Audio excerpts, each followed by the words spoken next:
that gap year in Hong Kong was probably the best unplanned thing that ever happened to me. It changed my life in unimaginable ways. If I were to pick a moment that radically shaped my life choices, I'd say it's that gap year in Hong Kong.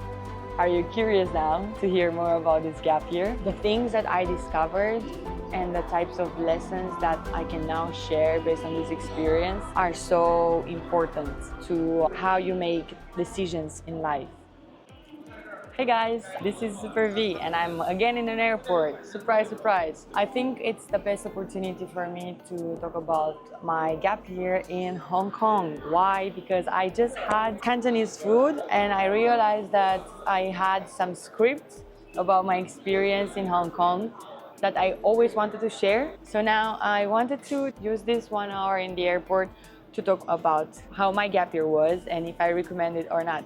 That's right, I had a completely unplanned gap year that I spent in Hong Kong. Wait, what do I mean by unplanned? It was so unplanned that I discovered the concept of a gap year when people ask me, oh, so you're on a gap year then?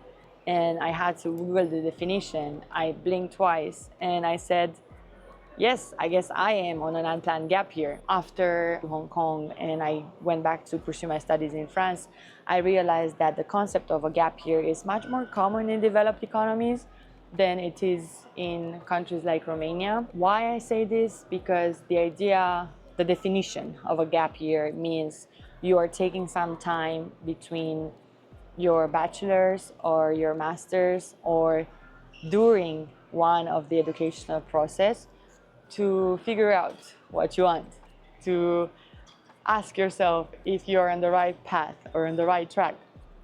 And if you understand a bit more about the Romanian culture, where you enter into an educational track and then you go to the end of it, and then purpose or alignment is not as important as just having a good career.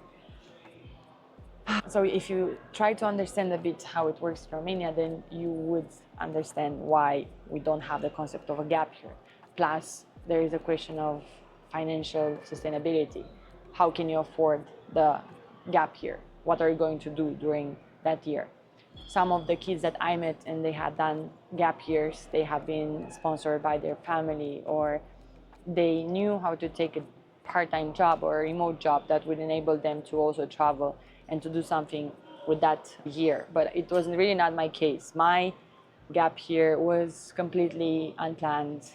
But even like this, that gap year in Hong Kong was probably the best thing, the best unplanned thing that ever happened to me. And it changed my life in unimaginable ways.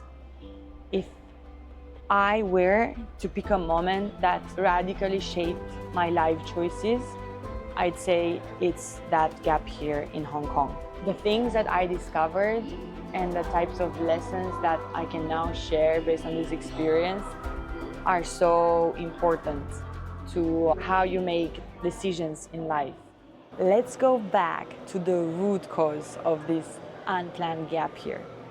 And like all good stories, it begins with a terrible failure, a gut-wrenching, heart-bleeding failure that leaves you gaping hopelessly. And it's all because in that moment you believe you missed that one opportunity that would give you the life you want.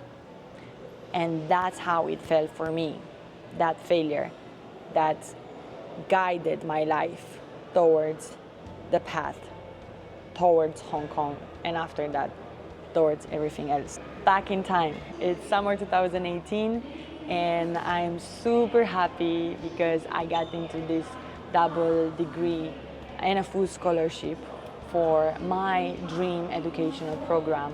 And then because of miscommunication about deadlines surrounding the scholarship and also external factors that were completely outside of my control, I realized that I need to look for alternatives. I can't go to that master degree, and I need to apply for another educational program.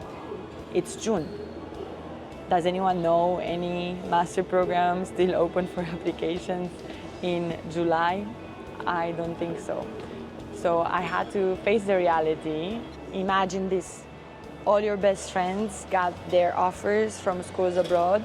My friends getting ready to leave the country while I miss my dream opportunity and I found myself without a plan. And you live in a mentality where when you finish the bachelor, you have to immediately go to masters because that's how everyone else does it.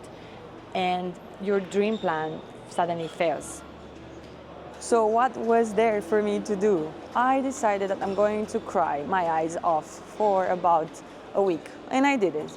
I went to sleep every night, every evening, feeling miserable and going to sleep crying until one evening night when I went for a walk after trying literally everything that I could think of back then to find financial sources for my educational program.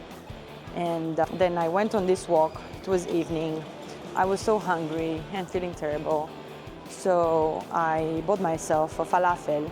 And while still crying my last tears, eating this falafel in a very beautiful velvety evening light, I decided that I'm gonna go home. And when I returned home, I was dead set on finding something useful to do for the following 1 year.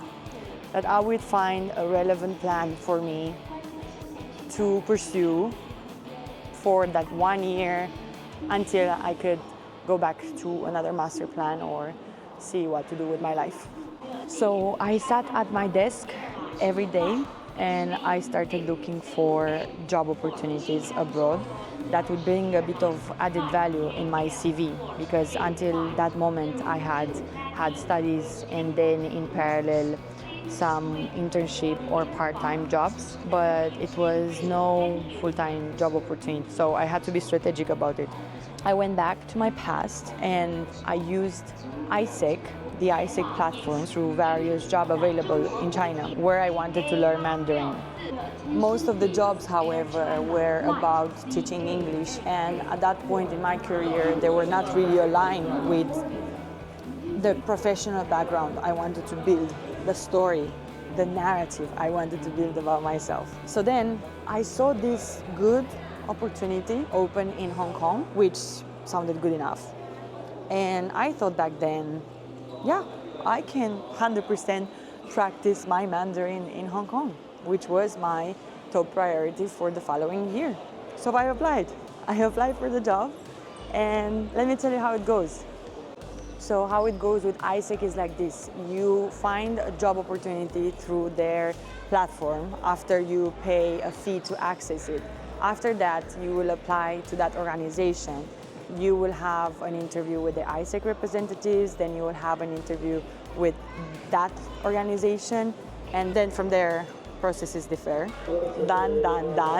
By July, I had everything in order to move to Hong Kong and have the do something productively with your life while I learn Mandarin. I had no expectation other than learn some Mandarin and do something productive that year.